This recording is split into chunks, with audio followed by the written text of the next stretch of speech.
シャオランは果物切ってちっちゃくね。本当に大丈夫なんだろう。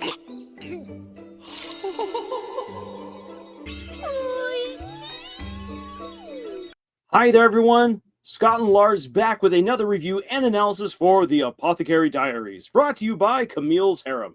Not just a podcast for novice writers by novice writers, but also a YouTube channel by novice writers for novice writers. Because writing is an adventure, it's more fun with friends, and if you find yourself in a situation where someone just might behead you for a simple mistake, make some ice cream, because ice cream makes everyone happy. I mean, I can't deny that. I like ice cream myself quite a bit, probably more than I should. That's probably why I'm fat. Anyway, this was a fun episode, and we got some interesting character building for like both Mao Mao, Jinchi, and some of the side characters that like I wasn't full on expecting, and it was nice. Say this was a nice episode. Like, I was thinking that it was going to be a little bit more high stakes, considering like the cliffhanger that the previous episode left us on, but it was a little bit more low key. But at the same time, though, by the end of this episode, things have been set up for real shenanigans. Or I'd say real shenanigans, but real trauma and real consequences to go down in the next episode if our suspicions are accurate. So before we dive into the review, we are still giving out hand-drawn frogs made by Camille herself. Be the first person to comment with the correct number of frogs hidden in this video, and you will have won yourself a hand-drawn frog from Camille, and you will have joined the illustrious Brotherhood of Frogs. Jinchi just happens to be a member of the club. Mao discovered that recently. Oh dear. Anyway, yeah, this episode was interesting. We start out with Xiaolan just freaking out because she ended up knocking over, bumping into one of the eunuchs who's carrying some ice to Consort Lulan's pavilion to provide some sort of cold snack or something or another, and because it got dropped on the ground, everybody's panicking. It's ruined. Their heads are gonna roll, and they're all panicking, and Mao Mao's like, I need help, I need to do something. And so she steps in, takes the rest of the ice, and gets Jinchi's help, which the very funny scene where Jinchi's like, well, you'll owe me something. And at first he's like, his requirement was listen to somebody the whole way through without interrupting him. And she's like, oh, that's easy. And he's like, I don't think you understand what I'm asking. Let's change it to something else, and change it to requiring her to wear the hair stick he gave her, which Mamo's so focused on helping Xiaolan, she misses it. Like, it completely goes over her head, the like significance of what's going on there. And then she makes ice cream, and it's really yummy, and they run it off to Consort Lulan, and Xiaolan's all getting goofy about how good it tastes, and Shisui's there to kind of play around and mess with things. And after that, have this meeting with Lady Gyokyo where she mentions, oh yeah, the baby's always kicking downwards, which kind of doesn't sound quite right to Mao Mao, and Mao Mao's able to check, and she's like, there's a good chance this could be dangerous, and we'll have to do what's called a breech birth. And basically ends up submitting the idea that they bring her adopted father, Lumen, into the rear palace again in order to handle it, because he's the most qualified. He's also a eunuch and everything to handle that kind of situation. And it turns into a whole discussion between her and Hong Yang to try and figure out like what to do. And eventually they do end up bringing Lumen in, and kind of ends the episode there. Yeah, so things kind of move a little bit quick with this episode. And that's ultimately, I feel like that's pretty fine because Mm-hmm. some of the episodes might felt like a little bit slower. This one's like, okay, like we've had our fun in the here in the Rear Palace. We need to quickly wrap up that cliffhanger from before, and now it's time to start getting to the really good stuff. Mm-hmm. And I like that because like there's almost a little bit of a trick where the cliffhanger from the previous episode makes you think that one thing is going to happen, but ultimately that issue with the ice gets resolved pretty quickly. Mm-hmm. Unfortunately, ice cream is not that quick to make. But hey, this is fiction. We'll quickly just wave our hands just a wee bit in order then to set up the real real conflict that is coming, and one that will require Mao Mao to do to do what a good apothecary ultimately has to do: give excellent medical advice Mm-hmm. and provide that, which is this is beyond her, and so this is fun. Still, for me, the most like shining part of the episode was the like conflict with the ice cream originally. And it's not about like, oh, we need to make ice cream, this is like the fix for the problem. It's like the emotions that brought out, it's the reason they're trying to fix the problem that brings out the character growth. Specifically with, well, with two characters. Well, actually, no, Jinchi's in there too. We have Mao Mao, who is kind of bashfully almost like trying to admit she wants to help a friend, even though she, quote, I would sleep bad if we don't do anything. And we all know, no, you're feeling like your heart being pulled here. Like your conscience is that like little Jiminy Cricket trying to help you through this. Mm-hmm. And then, which ended up being really neat seeing that from Mao, because normally like she knows what's right. Like we've seen her like finally like jump into things to like save somebody she cares about multiple times, and the fact she's willing to admit it a little bit more this episode is actually a little bit of character growth. It's really nice. Yeah. And then we have Xiaolan, who she's really just been kind of a quirky, fun side character for the most part up to this point. And seeing her have some actual like emotional growth in this episode, because like it outright states like she's always super happy even though she's been through some terrible things, and until this came along, and this is what breaks her. And I'm like thinking like from an author's perspective, a lot of the time that's how you showcase who the character actually is by breaking them in some way. And so Mm-hmm. we're able to see that in Xiaolan this episode. And like they find the fix, they make it work, and Xiaolan's instantly back to being all super happy and cheerful like she was before. And actually, and I want to build a little bit on that. So we've gotten to see throughout this season in the background Xiaolan prepare to have her contract fulfilled. Mm-hmm. Her time will soon be up, and she's preparing. She's been preparing. She's been learning how to read, which is really big. She's been trying to learn more to like have at least some sort of credentials that she can then take out of the Rear Palace to try to get a job. She's been trying to acclimate to a life that might not be back in the countryside.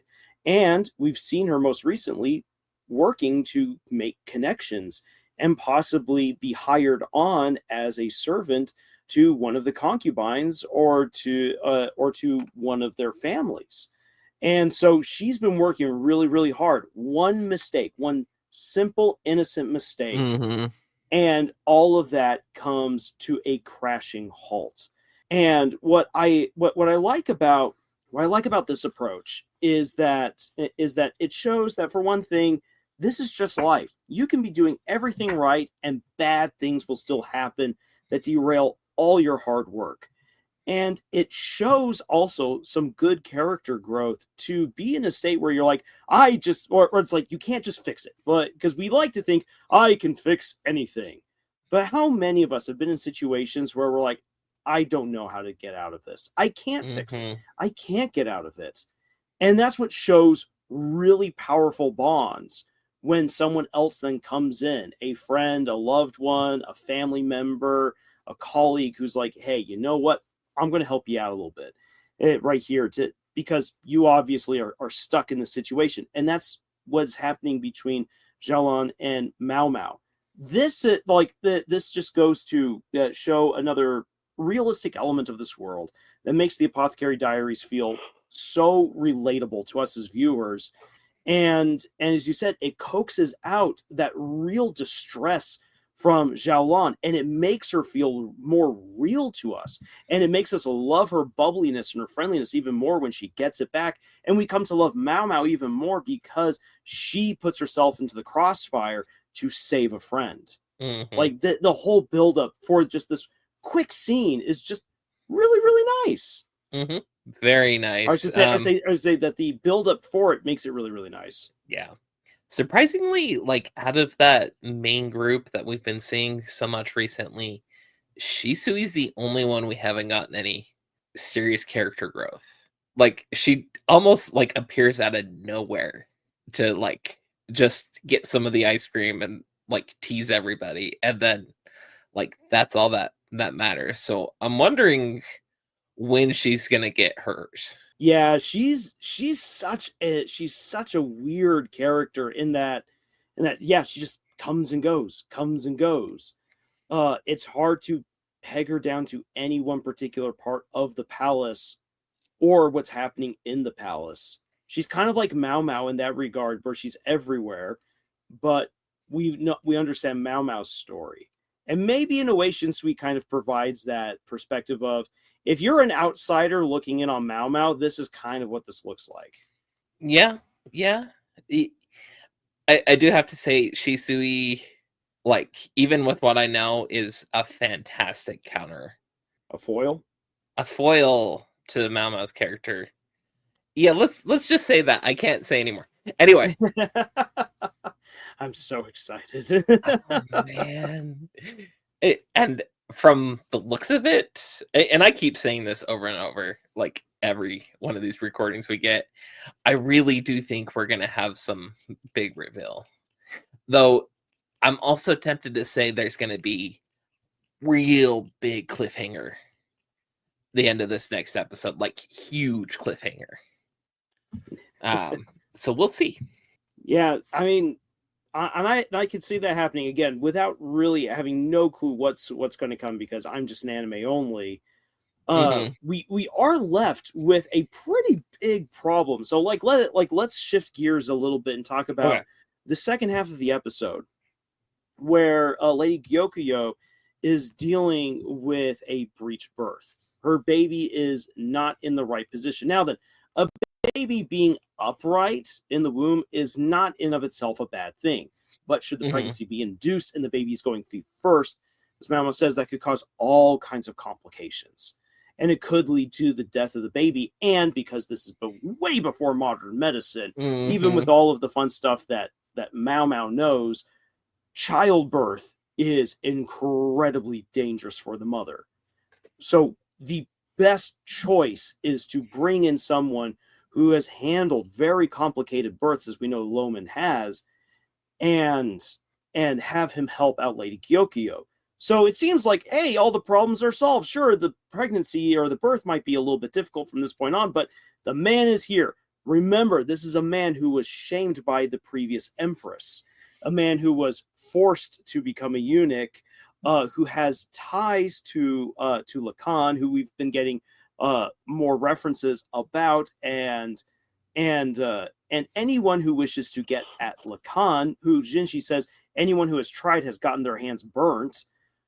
Now they bring into the rear palace a chink in the armor, a way to either get at Lacan or a way to get at Mao Mao, a way to get at Lady Gyokuyo, a way to shame people by bringing in someone who, whether or not he deserved it, has been branded a criminal. Yeah, and I think another thing we need to look at is we still don't know what's going on with that mysterious, like all the mysterious happenings that like we don't really have an answer for, with like all of the different like plants and chemicals and everything that was been brought into the Weird Palace. We still don't have an answer to that. And all of it seems to be focused around either hurting or killing or affecting in some way the consorts and their ability to have babies. And like, especially if it's a chance that this is going to be a male heir, this could be make or break for some of the consorts or for that group. So it could bring some of that stuff to a head. And I mean, and like you, and just projecting out even further, just because, like, let's say the pregnancy goes through and it's a male heir, that suddenly this begins upping the ante, because now you know which concubine, which consort, and her family now has direct access to the throne, and anyone else who's been wanting to go for the throne, it's time. This is when the knives start coming out. So, yeah. And I still can't believe it's about to get big. Yeah, and I still can't believe, because, like, just to put it into perspective, this series, if they keep making an anime for it, could go for a while, because we're in the 4th of the light novels. There is 13 of these, and okay, real quick, because that's important to bring up. Because I want to be able to dispel a stupid thing that I keep seeing online. I keep getting recommended all of these articles from different anime news sites saying, oh, the Apothecary Diaries will be derailed in season 3 because they will catch up with the source material. No, they won't. I'm like, I don't think that's the case. Yeah, no, we're not catching up anytime soon. Holy crap! Whoever wrote that article do they just not know that light novels exist? Man, that might be the case. That's probably the case, because, like, no, it's not going to be derailed. There is. We could go for another, like 5-6 seasons without even getting to the end of the source material easily. That's so exciting and daunting, kind of to think about. Because, like, both of the seasons so far, it covers 2 of those light novels each. Okay. And so if they keep up that that pattern, we could go another ways. So you got 5, 6, 7, 8, 9, 10, 11, 12, 13, 14 when it comes out. So yeah, that's 5 right there. Yeah, so there's a lot of story left. So which I mean, in some kind of ways, like for people who are all like, oh my gosh, what could happen? Almost kind of diminishes a little bit of the suspense, because you now know there's so much ahead. But again, for us anime onlys, even knowing that, we've already seen how things have taken crazy turns in the Apothecary Diaries. So, and what makes me not worry so much about it is because the story is it's a stream of conscious kind of story. Like, we are seeing flashbacks, but it's like the lives of these characters as they go forward. And so like, what happens at one point affects what happens next. What affects what's happened next. It's like, what's going on is solid now that it's happened, and it's going to affect everything going forward. I feel like that is going to make a difference with, like, how the story's handled going forward, because, like, something big happens that changes everything, it's gonna stay that way. It's not gonna get suddenly, like, retconned, and we're more focused on, like, a different part, and what happened doesn't matter anymore. What happened still matters. I guess in that sense, I'm not as worried, because, like, yeah, things are gonna change, things are gonna get, like, really crazy, and I want it to get really crazy, because I want to see how far the story will go after, like, the craziness happens. Oh yeah, so I'm totally buckled in for the ride. I guess one other thing for that I want to bring up is how Shinji cornered Mao Mao into doing what he wants her to do without her even realizing it, which is going to have some repercussions. Like we know that that's the case. And for anyone who might have missed it, just remember that going back to the first season at the garden party, Mao Mao made a big stink because she had 4 hairpins. One from Jinji, one from Lady Gyokyo, one from Lady Liwa, and then one from a low-ranking officer. And so like that causes all sorts of drama. And ultimately, like as Gyokyo says, like, you belong to me, is what she's just trying to impress upon Mao Mao. Going through everything that's happened so far, remember that Mao Mao was sent back to the Vidigri house. Jinji brought her back, made her one of his servants. She's gone back to the Rear Palace. She's been granted a fair amount of autonomy, but in recent episodes, we know that some sort of conflict is coming. Sides are being drawn up, and Jinji is trying to get her firmly on his side by admitting who he is, what he is, and his feelings for her. That didn't quite go anywhere. And when she's even still not really going to listen to him, she's like, fine, you want my help? You're going to wear my hairpin. And if she even keeps her word just a little bit, that immediately identifies her as a member of Jinji's camp, and that immediately pulls her into the conflict that she doesn't even know is happening. I'm excited to see what's going to happen moving forward. Next episode, I'm sure is going to be a doozy. So with all that being said, that wraps up our review and analysis of this particular episode. We want to hear your thoughts on this episode. What was going on? What you think of the ice cream? What would you have put in as flavors? Quick true story. One time I had a bunch of Cool Ranch chips put into my ice cream by a bunch of people. Interesting flavor. Would not recommend.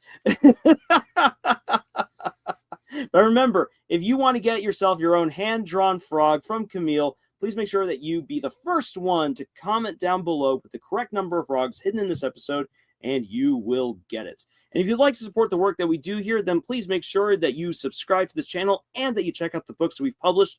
Links for them are in the description below. Otherwise, thank you so much for joining us on this incredible adventure that we call writing. And until the next video, y'all, tschüss. Okini.